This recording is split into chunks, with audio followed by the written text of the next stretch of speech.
Hello. नमस्ते बच्चों। आज हम पढ़ेंगे वेक्टर की लेक्चर नंबर 18। क्योंकि अपन ने इससे पहले 17 लेक्चर पढ़ चुके, 17 लेक्चर तक और डॉट प्रोडक्ट तक कंप्लीट हो गया है। आज जो हम पढ़ने वाले हैं वेक्टर की क्रॉस प्रोडक्ट। क्रॉस प्रोडक्ट के अंदर क्या क्या बातें हैं, क्या क्या डिफिकल्टी है, वो सब बात करेंगे। इससे पहले जो आप क्या करो कि लेक्चर को ज़्यादा से ज़्यादा लोगों तक शेयर कर दो, चैनल को सब्सक्राइब कर दो, और किसी भी तरह के डाउट है तो एक नंबर नोट कर लो आप। इस नंबर पे आप फ़ोन करके, फ़ोन नहीं करने हैं, मैसेज करने हैं, फ़ोन नहीं कर सकते। 869713। इस पे या तो टेलीग्राम कर सकते हो या फिर क्या व्हाट्सएप, ये दो कर सकते हो। आज हम जो पढ़ने वाले वो वेक्टर की लेक्चर नंबर 18, और इसके अंदर हम आज जो पढ़ेंगे ना वो पढ़ेंगे cross product of a vector. Dot product तक हमने पूरा कंप्लीट पढ़ चुका हूँ कि डॉट प्रोडक्ट क्या होते हैं। पॉजिटिव हो सकता है, नेगेटिव हो सकता है, ये सब चीज़ें। डॉट प्रोडक्ट हमको क्या देगा? हमेशा एक स्केलर क्वांटिटी। क्रॉस प्रोडक्ट के बारे में हम पढ़ते हैं। आप हेडिंग लिखो, बहुत इंपॉर्टेंट सेक्शन है। फिजिक्स अगर डिफिकल्ट लगेगी आपको तो क्रॉस प्रोडक्ट वाले सेक्शन में जहाँ जहाँ ये क्रॉस प्रोडक्ट होगा वहाँ वो सारे टॉपिक आपको डिफिकल्ट लगेंगे, समझे? तो इस टॉपिक को अच्छे से पढ़ना है, ये मान करके फिजिक्स की बेसिक है, और बेसिक को अच्छे से क्लियर होगा तब अपन अच्छे क्वेश्चन कर पाएंगे। तो हम आगे बढ़ते हैं, और हेडिंग लिख लो आप सभी लोग, cross product. Cross product of a vector of two vector. दो वेक्टर की क्रॉस प्रोडक्ट कैसे निकालें? देखो, बोला जाता है कि मान लो अगर मैं आपको दो वेक्टर दे दूँ ऐसे कि एक वेक्टर इधर ऐसा है, ये है ए वेक्टर, ये है बी वेक्टर, और ये एंगल है कितना? थीटा। तो बोला जाता है कि cross product is defined as. इसको डिफाइन कैसे किया गया? डिफाइंड एज कि ए क्रॉस बी वेक्टर, ये होता है मोड अंडर ए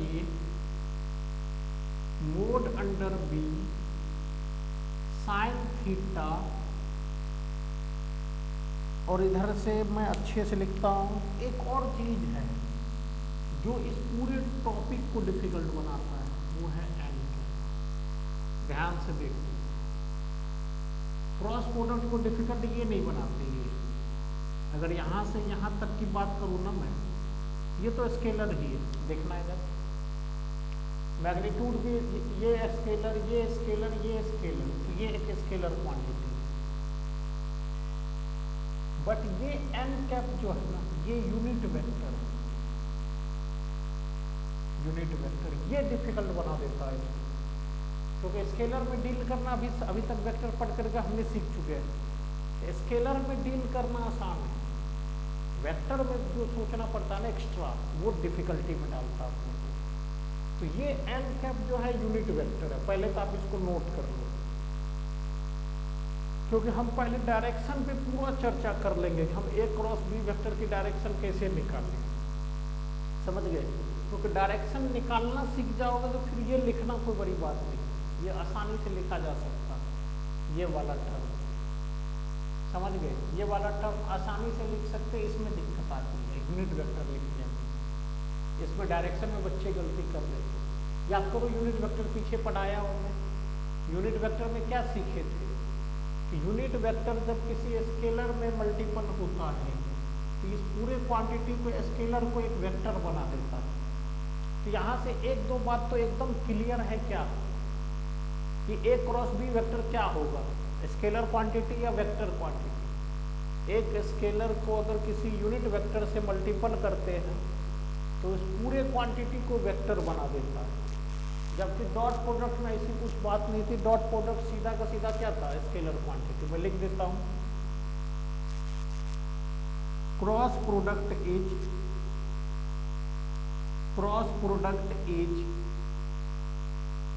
ए vector quantity. Important point, vector quantity.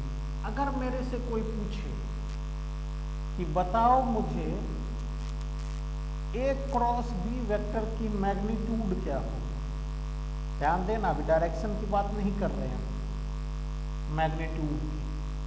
तो ए क्रॉस बी की मैग्नीट्यूड को हम क्या लिख सकते हैं, देखो ये सब ए बी साइन थीटा ये सब तो मैग्नीट्यूड ही है। मॉड ए मॉड बी, फिर क्या मॉड साइन थीटा में भी मॉड लगा दो, और मोड अंडर क्या एन कैप। ध्यान से देखोगे तो ये एन कैप यूनिट वेक्टर होता है, यूनिट वेक्टर की मैग्नीट्यूड कितना रहता है 1। तो इसका मतलब ये सिर्फ क्या बच जाएगा, देखो ए मैग्नीट्यूड वाइज कर लेते, सबको एक ही मोड में लिख देते, ए बी साइन थीटा का मोड। या इसको देखो ध्यान से, हम सीधा लिख सकते क्या, ए बी साइन थीटा। मतलब मोड निकालना आसान है। अगर क्रॉस प्रोडक्ट की मोड पूछे तो ए पता करो, बी पता करो, और फिर क्या साइन थीटा पता करो। समझ में आया? परेशानी का सबब ये है एन कैप नहीं, अभी देखोगे, अभी देखेंगे समय के साथ कि ये एन कैप हमको परेशान करता है। पहले इसको जो बोर्ड पे लिखा है स्क्रीन पॉज करके आप सभी लोग इसको नोट कर लो, कर लिए? चलो, तो पहले हम पूरा चर्चा करेंगे एन कैप पे कि ये एन कैप किस चिड़िया का नाम है, कैसे हम लिख सकते हैं। क्योंकि अगर एन कैप निकालना आ गया तो क्रॉस प्रोडक्ट निकालना कोई बड़ी बात नहीं है, हम निकाल पाएंगे। जैसे देखना, तो हेडिंग सभी लोग लिख लो, यूनिट वेक्टर अलोंग ए क्रॉस बी वेक्टर, और इस यूनिट वेक्टर को क्या बोला गया है, एन कैप। देख एन कैप ये सबसे ज्यादा जरूरी है। ए क्रॉस बी के अलोंग जो यूनिट वेक्टर है उसको एन कैप बोलते हैं। तो सबसे पहले हम इस एन कैप की डायरेक्शन, यूनिट वेक्टर डायरेक्शन देता है, डायरेक्शन ऑफ एन कैप, ये कैसे निकालें देखना है। इंपॉर्टेंट है, स्टार लगा दो, क्योंकि फिजिक्स में मैं बोल रहा हूँ ना, जो चैप्टर डिफिकल्ट होंगे उसमें एक बेसिक गलती बच्चा करता है कि ये एन कैप या क्रॉस प्रोडक्ट ऑफ वेक्टर निकालना में दिक्कत आती है। जैसे मैग्नेटिज्म वाला सेक्टर है, मैग्नेटिक फील्ड, मैग्नेटिक फोर्स, वहाँ क्रॉस प्रोडक्ट देखेंगे, और रोटेशन में दिखता है, टॉर्क निकालना, एंगुलर मोमेंटम निकालना, ये सब चीज़ों में दिखेगा क्रॉस प्रोडक्ट। तो इसको सीखना पड़ेगा अच्छे से, समझे? चलो, डायरेक्शन ऑफ एन कैप बोलते क्या है, ध्यान से सुनना। पहले डायरेक्शन निकालते हैं हम राइट हैंड थंब रूल से। फिर से बोल रहा हूँ, राइट हैंड थंब रूल। अपने राइट हैंड को स्ट्रेच करो, ऐसे ऐसे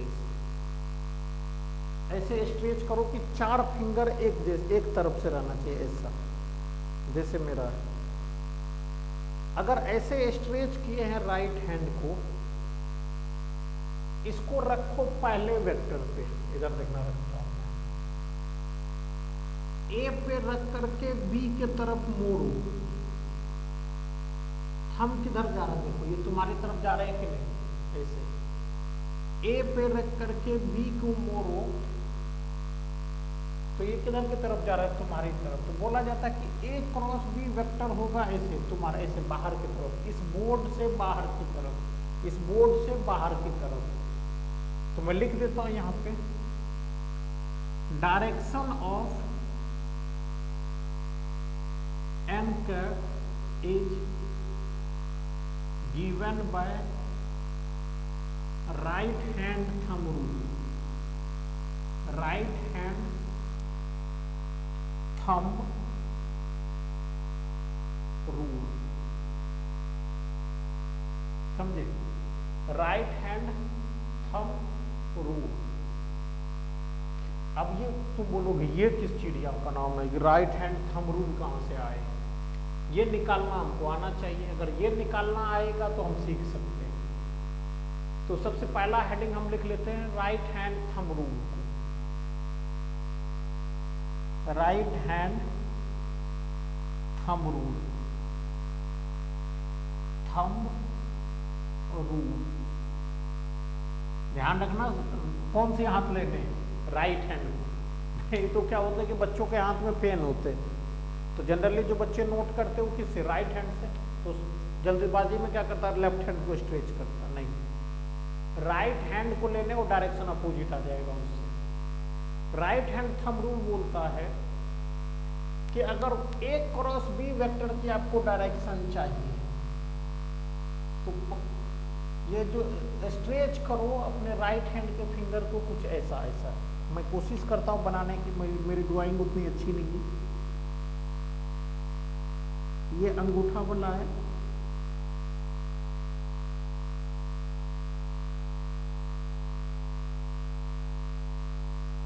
कुछ ऐसा है ना, ध्यान से देखो।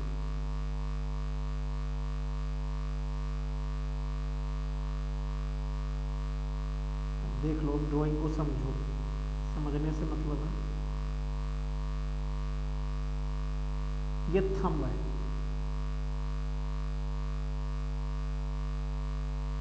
और ये 4 फिंगर, इसको लिखता हूँ 4 finger.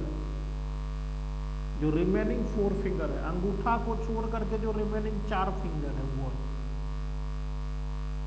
Right hand thumb rule बोलता है कि सबसे पहले अपने राइट हैंड के फिंगर को ऐसे स्ट्रेच करो, ऐसे जैसे है ना तुम्हारी तरफ, ऐसे स्ट्रेच किए। 4 फिंगर को रखो पहले वेक्टर पे और कोशिश करो उसको दूसरे वाले वेक्टर की तरफ मोड़ने की।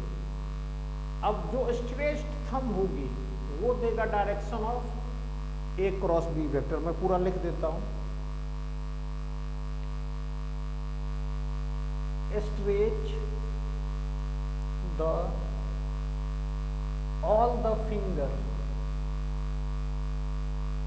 the finger of right hand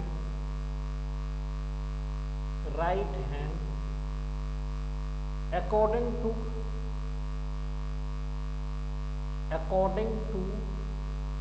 given diagram। Remaining 4 finger क्यों बोला, थंब को छोड़ करके जो 4 फिंगर है ऐसे, अकॉर्डिंग टू गिवन डायग्राम, सही है। remaining 4 finger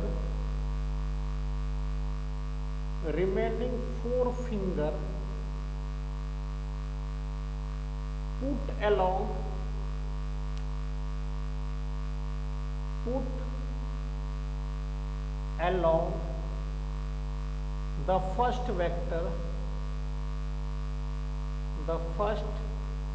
vector and curl मतलब होता है मुड़ना। मैं लिख देता हूँ यहाँ पे, देखना, मुड़ना या ऐसे मोड़ो उसको, मुड़ना। Curl them towards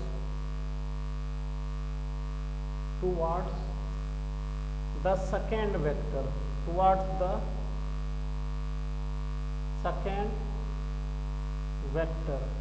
then stretched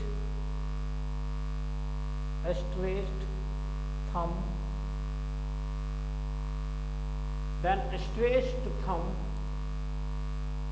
gives the direction of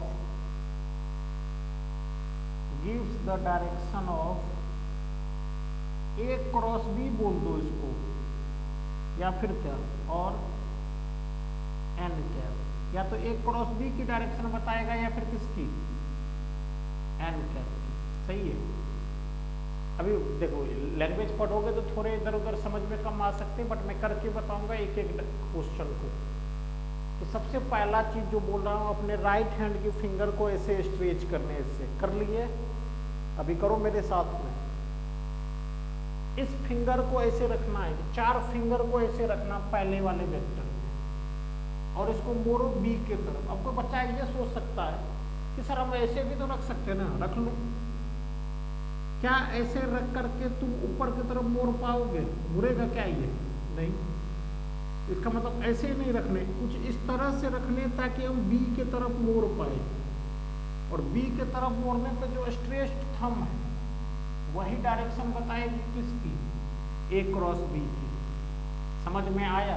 ऐसे राइट हैंड के फिंगर को स्ट्रेच करो, पहले वाले वेक्टर पे रखो और दूसरे की तरफ मोड़ो। मोड़ने के बाद जो थंब है ये डायरेक्शन बताएगा किसकी? ए क्रॉस बी वेक्टर की। पहले इसको नोट कर लो सभी लोग।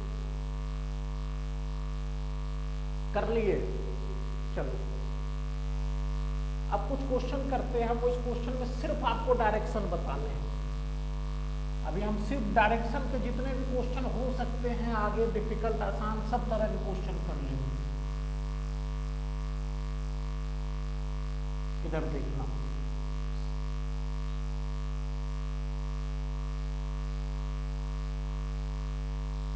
इधर देखो, क्वेश्चन लिख लो आप सभी लोग। क्वेश्चन है find direction of a cross b vector, या और बोल सकते हैं इसी को क्या, एन कैप। कि ए क्रॉस बी की डायरेक्शन बताओ या एन कैप की डायरेक्शन बताओ। कैसे? पहला क्वेश्चन। सभी लोगों को क्या करना है, मेरे साथ में आपको क्वेश्चन ड्रॉ करने हैं, फिर करना है। ए इधर बी है,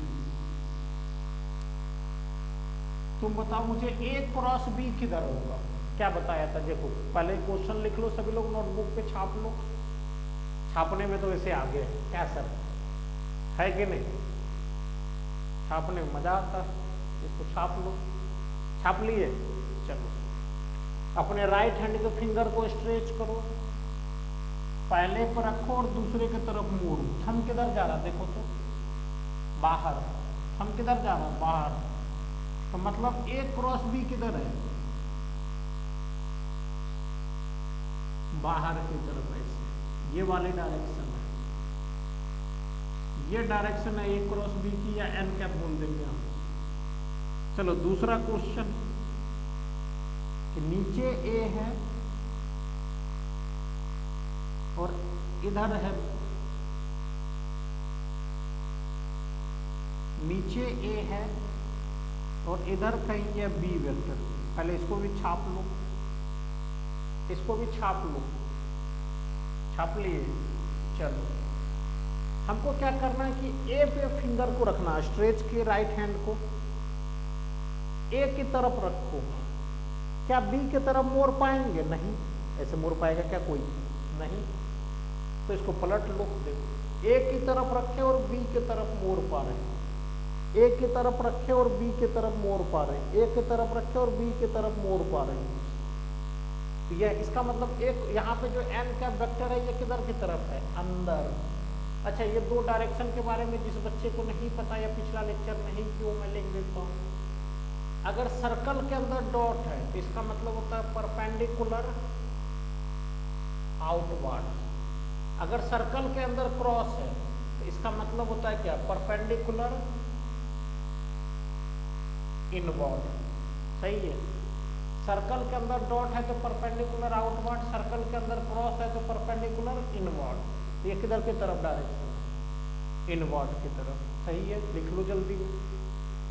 दो एग्जाम्पल हुए, पहले की तरफ रख करके दूसरे की तरफ मोड़ने, पहले की तरफ रख करके दूसरे की तरफ मोड़ने। हो गए? चलो और आगे बढ़ते हैं।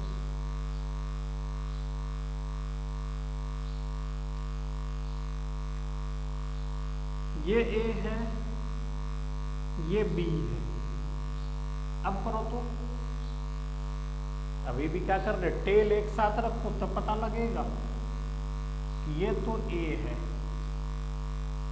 याद करो पैरेलल शिफ्ट, ये बी है। ए से बी तक चलो, ए से बी तक कैसे चल सकते हैं? ऐसे रखो, चल लिए, ऐसे रखे थंब को और चल लिए बी की तरफ। बना लो सभी लोग इसको। सी पार्ट है क्वेश्चन का तीसरा क्वेश्चन। इसका मतलब ये किधर की तरफ है? अंदर की तरफ ही है, अंदर की तरफ ही है। क्रॉस सर्कल के अंदर क्रॉस से बनाएंगे। चलो और कुछ क्वेश्चन करते हैं इससे थोड़ा डिफिकल्ट। क्वेश्चन का डी पार्ट ऐसे है, बाहर है ए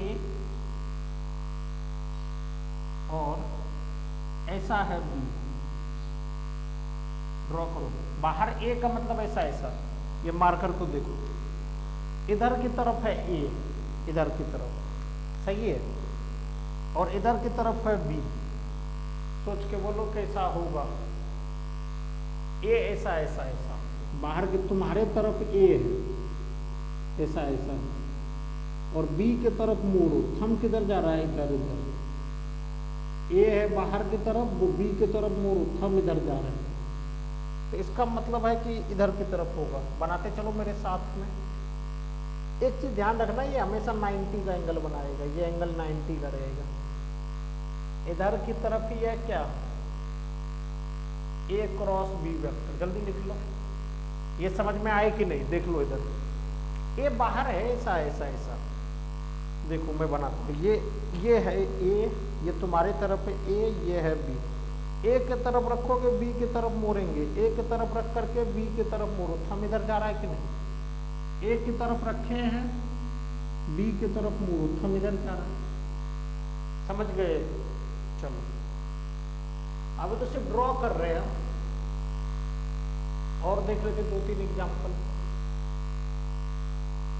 और 2-3 एग्जाम्पल देख लेते हैं, फिर अपनाएंगे और छोटे छोटे क्वेश्चन करेंगे। आज ज्यादा डिफिकल्ट वाला पार्ट नहीं करेंगे कवर। चलो इधर देखना। चलो अंदर की तरफ है बी, इधर की तरफ है ई। अंदर की तरफ है बी, बी वेक्टर अंदर है, अंदर बोर्ड के अंदर ऐसा ऐसा ऐसा ऐसा, सही है, और ए इधर है। बताओ मुझे ए क्रॉस बी की डायरेक्शन। सभी लोग छाप लो इसको और ए क्रॉस बी की डायरेक्शन बताओ। इसको छाप लो, फिर ए क्रॉस बी की डायरेक्शन बताओ। कैसे बना सकते देखना इधर। ए बी अंदर ऐसा ऐसा ऐसा ऐसा, मैं इस पे दिखाने की कोशिश करता हूं आपको। कुछ ऐसा है ऐसा। ये है कौन सी वेक्टर? ये है ए की तरफ फिंगर को रखे, बी के तरफ मोड़े, बी इधर है, ये वाला बी है जो अंदर दिख रहा है ना, ये देखो ये बी है। ए की तरफ रखे, बी की तरफ मोड़े, तो ये स्ट्रेट थंब किधर की तरफ जा रहा है? देखो ए की तरफ रखे, बी के अंदर है, तो बी की तरफ मोड़ो, थंब किधर जा रहा है? ऊपर। इसका मतलब जो स्ट्रेट थंब है, यही डायरेक्शन है किसकी?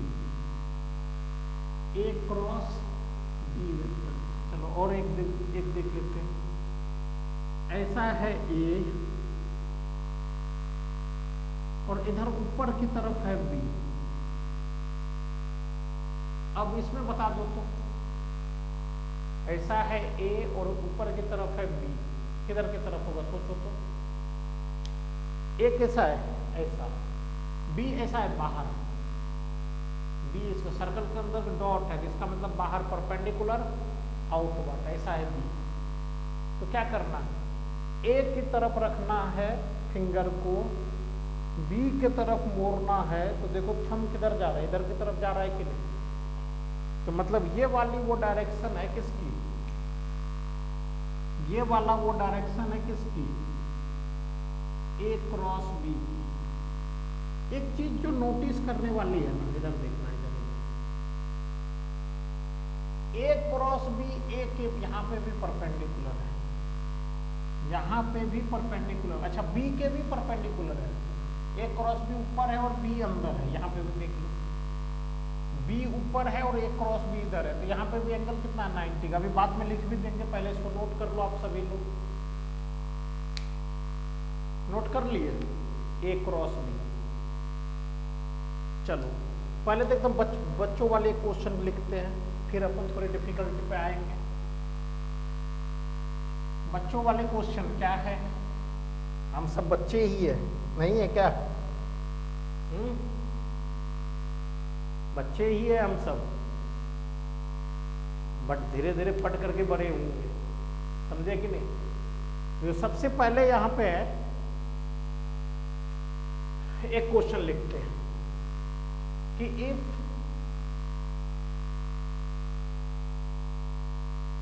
ऐसे लिख दो सीधा, इफ को क्या लिखे, ए वेक्टर की मैग्नीट्यूड है 10 की, बी वेक्टर की मैग्नीट्यूड है 6 की, ये एंगल है 53 डिग्री। हमसे पूछा जा रहा है कि बताओ ए क्रॉस बी क्या होगा। ए क्रॉस बी तो हम लिख देंगे, उसमें कोई बड़ी बात नहीं है कि ए क्रॉस बी होता है ए का मैग्नीट्यूड बी का magnitude sine theta into n cap, सही है ना? ए का मैग्नीट्यूड क्वेश्चन बता रहा चीक चीक करके कितना है 10 10। बी की मैग्नीट्यूड कितना है बताओ 6।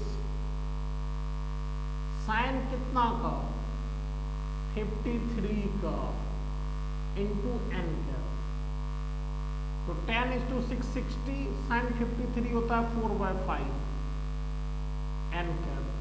इसका मतलब कितना आ गया, कैंसिल करोगे तो 48 एन कैप। सर ये बताओ मुझे एन कैप की डायरेक्शन निकाल सकते हो? बच्चों वाली बात नहीं क्या? ए पे फिंगर को रखो और कोशिश करो बी के तरफ मोड़ने की। ए पे रखो, बी की तरफ मोड़ने की कोशिश करो। किधर की तरफ जा रहा है? बाहर की तरफ। इसका मतलब है कि यह है 48 और बाहर की तरफ, यूनिट वेक्टर सिर्फ डायरेक्शन देता है बाहर की तरफ। अब ये हुआ कंप्लीट इंफॉर्मेशन। अगर कोई बच्चा मेरे से पूछे कि सर बताओ ए क्रॉस बी की मैग्नीट्यूड, तो 48 का मैग्नीट्यूड तो 48 ही होगा और यूनिट डायरेक्शन का कोई मैग्नीट्यूड 1 है तो 1 ही रहेगा। तो ये आंसर है मेरा। समझ में आया या नहीं? देख लो एक बार ध्यान से, समझ में आए कि नहीं?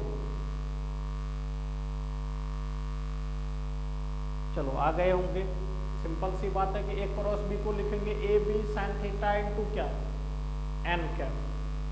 हटा दो, चलो a b sine theta into क्या एन कैप। चलो और देखते हैं। जब इतना ही आप समझदार हो तो मुझे बताओ आई क्रॉस जे कैप ये क्या देगा? चाहो तो आप बना सकते हो। ये एक्स एक्सिस है, ये वाई एक्सिस है और बाहर की तरफ ऐसा ऐसा ऐसा जेड एक्सिस है, ऐसे बाहर की तरफ जेड एक्सिस है। इधर की तरफ होता है क्या आई कैप, इधर होता है क्या जे कैप और बाहर की तरफ रहता है क्या के कैप। तो एक बार आई क्रॉस जे को क्या करेंगे एक बार सोच के देखो तो। एकदम बच्चों के जैसे समझा रहा हूं कि ए क्रॉस बी होता था ए की मैग्नीट्यूड बी की मैग्नीट्यूड इंटू क्या sine theta into n cap. तो उसी तरीके से आई क्रॉस जे को लिख सकते हैं आई की मैग्नीट्यूड जे की मैग्नीट्यूड और ये एंगल कितना का देखो तो 90 साइन 90 डिग्री। अब डायरेक्शन एन कैप कैसे निकालें? बोलो मुझे एन कैप कैसे निकालें? क्या सिखाया था याद करो तो बेसिक में, राइट हैंड थंब रूल में, कि आई के तरफ फिंगर को रखो और कोशिश करो जे की तरफ मोड़ने की। आई की तरफ फिंगर को रखो, जे की तरफ मोड़ो। तो जो थंब है, थंब किधर की तरफ है? के कैप की तरफ। तो के कैप की तरफ है तो ये कितना दे देगा देखो तो ध्यान से। आई के तरफ रखो, जे के तरफ मोड़ो, जो स्ट्रेट थंब है यही डायरेक्शन दे देगी। स्ट्रेट थंब किधर की तरफ है? के कैप। तो यहां से हमने देखा कि आई क्रॉस जे, आई का मैग्नीट्यूड 1, जे का मैग्नीट्यूड 1, साइन 90v1 इंटू के क्या, तो ये सीधा क्या बच गया के। अरे जादू, आई क्रॉस जे कितना के बराबर है के। सही है, रटना नहीं है, शॉर्टकट सिखाएंगे हम तुमको।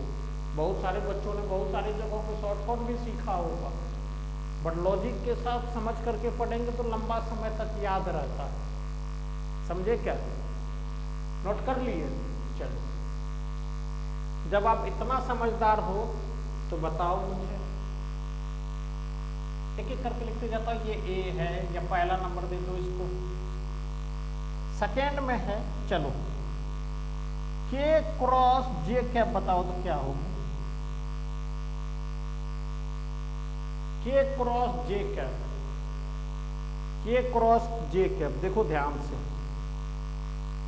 के क्रॉस जे कैप, इधर देखना है, इधर ये कोऑर्डिनेट एक्सिस को ध्यान से देखो तुम, तब समझ पाओ। देखो इधर, इधर इससे मैच करो, इससे। ये है एक्स एक्सिस, ये है वाई एक्सिस, और ये कौन सी है? Z axis. सॉरी, ये एक्स एक्सिस, ये वाई एक्सिस, और ये कौन सी है? Z axis. तो के तो जेड की तरफ है, इधर देखना, इधर के क्रॉस जे करना है। ध्यान से देखो, ऐसे ऐसे के, इधर देखना, मैं इसको पलट लेता, ये एक्स एक्सिस, या मैं अलग अलग कलर की ये ले लेता हूं ताकि तुमको समझने में आसान रहे।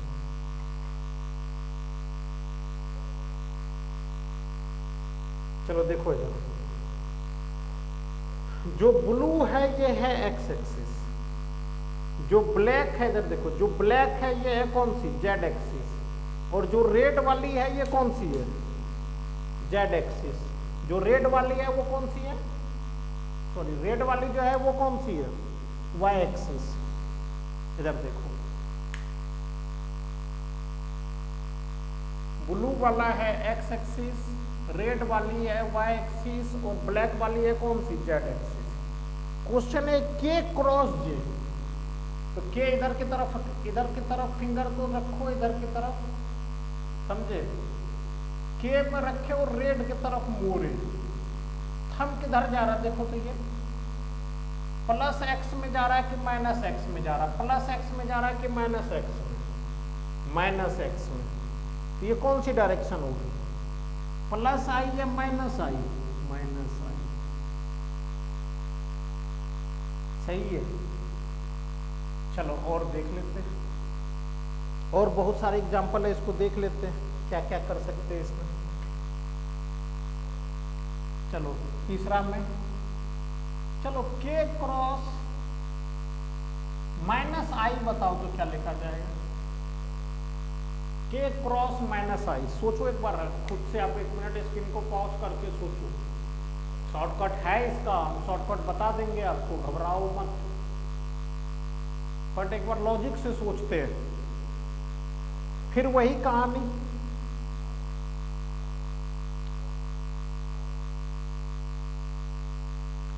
फिर वही कोऑर्डिनेट एक्सिस बनाते हैं ऐसे।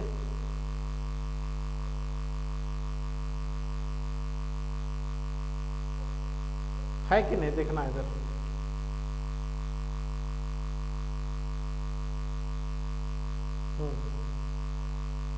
ये है कौन सी? Z axis. ये कौन सी है? X axis. ये कौन सी है? Y axis. तो हमको है के तो इधर की तरफ रखना है, देखो इधर की तरफ, इधर ये के की तरफ रखना है, और आई की तरफ नहीं मोड़ना है। किधर की तरफ मोड़ना है? इधर इधर इधर, यहां बना था, इधर की तरफ फिंगर को रखो, और क्या करना है? इसको इधर की तरफ, ये प्लस एक्स है तो ये क्या रहेगा? माइनस आई है यहाँ पे, तो माइनस एक्स। तो इस इधर की तरफ रख करके, इधर सोचना, इधर की तरफ रख करके, इधर की तरफ रख करके के की तरफ माइनस आई की तरफ मोड़ना है। हम किधर जा रहा है? इधर की तरफ रख करके तुम्हारे तरफ माइनस आई की तरफ मोड़ना है। इधर के में रखे और माइनस आई की तरफ मोड़ेंगे तो थंब किधर जा रहा है? नीचे या ऊपर? नीचे। तो नीचे में प्लस वाई या माइनस जे, प्लस जे या माइनस जे, तो माइनस जे जरूरी है, ये हमको देगा माइनस जे। सही है, चलो एक और लास्ट कर लेते फिर शॉर्टकट बता दूंगा। चलो माइनस आई कैप क्रॉस जे कैप बताओ तो क्या होगा, सोच समझ करके। माइनस आई कैप क्रॉस जे कैप, देखो तो क्या देगा।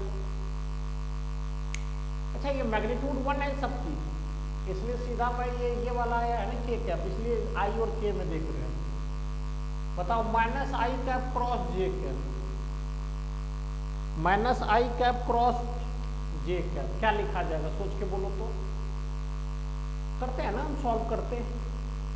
माइनस आई का मतलब है इस वाले डायरेक्शन में, इधर इधर इधर, और जे का मतलब है इधर।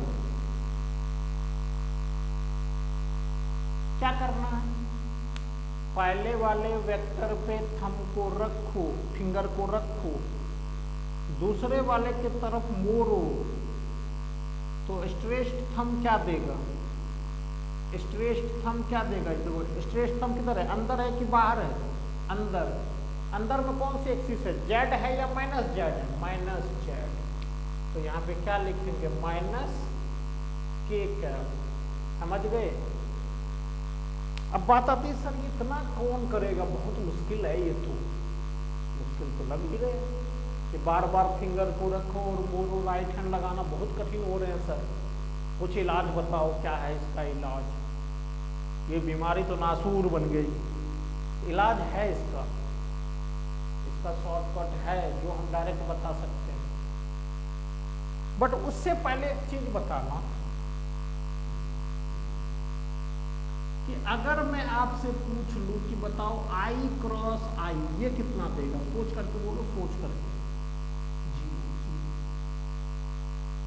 क्योंकि थीटा इसमें 0 डिग्री है, साइन 0 डिग्री कितना होता है, साइन 0 डिग्री होता है 0। तो इसका मतलब है कि आई क्रॉस आई कर लो, या फिर क्या जे क्रॉस जे कर लो, या फिर क्या के क्रॉस के कर लो। खुद का खुद के साथ ही क्या देने वाला है, क्रॉस प्रोडक्ट 0। याद करो डॉट प्रोडक्ट में इसका थोड़ा उल्टा था, आई डॉट आई 1 देता था, जे डॉट जे 1 देता था, के डॉट के 1 देता था, जबकि क्रॉस प्रोडक्ट में आई क्रॉस आई या जे क्रॉस जे या के क्रॉस के ये सब 0 दे रहे हैं। सही है ना। चलो और देखते हैं इसमें क्या हम पढ़ सकते हैं। चलो एक और क्वेश्चन देख लेते लास्ट में। माइनस आई क्रॉस आई ये बताओ तो कितना होगा, बना लेता हूं मैं पहला, इधर आई और माइनस आई होगा, इधर इधर है माइनस आई, इसके अपोजिट में होगा माइनस आई क्या। तो ये एंगल कितना का है 180 डिग्री। तो 1:1 कितना cos 180, सॉरी साइन 180, साइन अच्छा जादू देखो ये भी 0।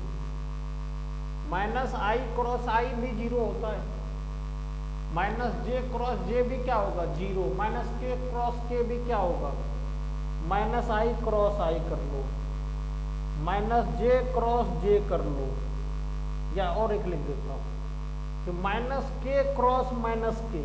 देख लो ध्यान से, ये सब एक ही डायरेक्शन में तो है, तो ये सब मिलके क्या देने वाला है 0 0 0। तो क्या सर जो वेक्टर पैरेलल होगा उसकी क्रॉस प्रोडक्ट 0 होगी, हाँ जरूर होगी। दो वेक्टर जो पैरेलल होते हैं उसकी क्रॉस प्रोडक्ट 0 हो। तो पहले इसको नोट कर लो सभी लोग, स्क्रीन को पॉज करके उसको पहले आप लोग सभी लोग नोट कर लो। कर लिए, इसमें बहुत सारा कुछ मिल जाता है हमको। देखो तीनों आपस में परपेंडिकुलर है, ए क्रॉस बी हमेशा परपेंडिकुलर होता है, ए क्रॉस बी परपेंडिकुलर होता है, ए के बी के बी। अभी और ये सब बात को प्रूव करके भी लिख लेंगे। क्या सर इसका कोई शॉर्टकट है? जरूर है। शॉर्टकट क्या है इसको सोचने का, हम करते एक शॉर्टकट मेथड है, एकदम रामबाण इलाज, समझे कि नहीं। इस परेशानी के, इस बीमारी के रामबाण इलाज है कि बार बार हमको फिंगर को मोड़ना नहीं पड़े, और ऐसे में तो सुबह से शाम हो जाएंगे फिंगर मोड़ते मोड़ते। अगर क्रॉस प्रोडक्ट करने लगे। तो इस बीमारी का एक इलाज है। इलाज क्या है कि एक सर्कल बनाते हैं हम, इसमें लिख दो आई कैप, जे कैप, के कैप। सही है। यहां पे दो डायरेक्शन है, यहां पे दो डायरेक्शन है। इसको बोलते हैं क्या? क्लॉकवाइज। समझना ध्यान से। और क्लॉकवाइज को पॉजिटिव लेंगे। एक होता है एंटी क्लॉकवाइज, एंटी क्लॉकवाइज, और इसको लेते हैं नेगेटिव। जैसे पहला में क्या बोल रहा है, देखो ध्यान से। पहला क्वेश्चन में क्या बोल रहा है कि के क्रॉस जे, के क्रॉस जे, के से जे तक चलो, के से जे तक चलो, के से जे तक चलो, ऐसा चलना पड़ रहा है। के से जे तक चले तो क्लॉकवाइज चलना पड़ेगा, एंटी क्लॉकवाइज, एंटी क्लॉकवाइज तो माइनस होगा। के से जे तक चलने पे बच कौन गया? आई, तो माइनस आई। समझ में आया कि के से जे तक चलो और कैसे चलना पड़ रहा है, एंटी क्लॉकवाइज या क्लॉकवाइज? एंटी क्लॉकवाइज तो होगा माइनस। सर इस एग्जांपल में समझा के बताओ। बताता हूं, इसमें भी समझा के बताता हूं कि देखो सबसे पहले तो इसको लिख सकते हैं हम माइनस के क्रॉस आई, ऐसा लिख सकता हूं। माइनस के क्रॉस आई, इस माइनस को इसमें भेज सकते हैं, उससे कोई फर्क नहीं पड़ता। फिर देखो अब इसको के से आई तक चलो, तो के से आई तक इधर चलना पड़ रहा है। क्लॉकवाइज या एंटी क्लॉकवाइज? क्लॉकवाइज। क्लॉकवाइज में लेते हैं प्लस, के से आई तक चले तो जे बच गया। ये माइनस तो पहले से, बट ये जे क्या बचेगा, तो क्या बच गया? माइनस जे क्या। सही है। चलो और सोच के देखो, और कुछ एग्जांपल लिख देता हूं। नंबर 6 है ना, 7th में देख लो। माइनस के क्रॉस माइनस जे करना है, तब क्या होगा एक बार सोच के देखते हैं। माइनस के क्रॉस जे करना, फिर देख लो माइनस माइनस तो प्लस हो जाएगा, प्लस के क्रॉस जे बचेगा। अब फिर क्या करना, के से जे तक चलो, तो के से जे तक, के से जे तक क्लॉकवाइज चले या एंटी क्लॉकवाइज चले? Anti clockwise. तो के क्रॉस जे माइनस आई देगा, तो यहाँ पे क्या लिखेंगे हम? माइनस आई। और देखना है क्या? चलो तो मान लो माइनस आई क्रॉस के, क्या ये बताओ तो। माइनस प्लस माइनस आ गया, इसको लिख सकते क्या? आई क्रॉस के क्या? आई से चलो के तक, आई से चलो के तक, तो क्लॉकवाइज या एंटी क्लॉकवाइज चलना पड़ रहा है? एंटी क्लॉकवाइज, तो माइनस। तो एक माइनस पहले से, एक माइनस और आएगा। आई क्रॉस के करेंगे तो बचेगा क्या? जे कैप, तो यहाँ पे आ जाएगा जे कैप। तो माइनस माइनस प्लस, तो क्या बच जाएंगे? जे कैप। सही है। तो देखो इतना हाथ घुमाने से बचे कि नहीं बचे? बच गए। एक इलाज मिल गया, जो बीमारी नासूर हो गई थी ना, उसकी एक इलाज मिल गई। हम ये सर्कल बना लेंगे, आई जे के लिख लेंगे। अगर क्लॉकवाइज चलना पड़ रहा है तो पॉजिटिव लो, एंटी क्लॉकवाइज चलना पड़ रहा है तो नेगेटिव लो। समझ गए? तो आज के लेक्चर यहीं तक रखते हैं, और 2 लेक्चर अपन करेंगे इस पे, क्रॉस प्रोडक्ट पे। आई होप कि आपने समझा होगा। किसी भी तरीके का कोई भी डाउट है आप पूछ सकते हो, आपका नंबर प्रोवाइड किए गए हैं। और कोशिश करो कि आप ये लेक्चर को ज़्यादा से ज़्यादा लोगों तक पहुंचा पाओ। और ये सब कुछ फ्री है, आपसे 1 रुपये चार्ज नहीं किए जा रहे हैं। सही है कि नहीं? तो आज की क्लास यहीं तक रखते हैं। खुश रहो, मस्त रहो एकदम, कोई टेंशन नहीं है। आराम से पढ़ो, पढ़ने के समय निकालने अपने को, कम से कम 6 to 7 आवर की सेल्फ स्टडी चाहिए। 6 to 7 आवर खुद से पढ़ो डेली की, ये सेल्फ स्टडी होनी चाहिए और आपको मिलेंगे। चाहे आप नीट की प्रिपरेशन कर रहे हो या जेई की, अगर इतना समय आप सेल्फ स्टडी करते हो तो अच्छी तैयारी होती है और आपका रिजल्ट होगा। तो आज यही तक रखते हैं। Okay bye.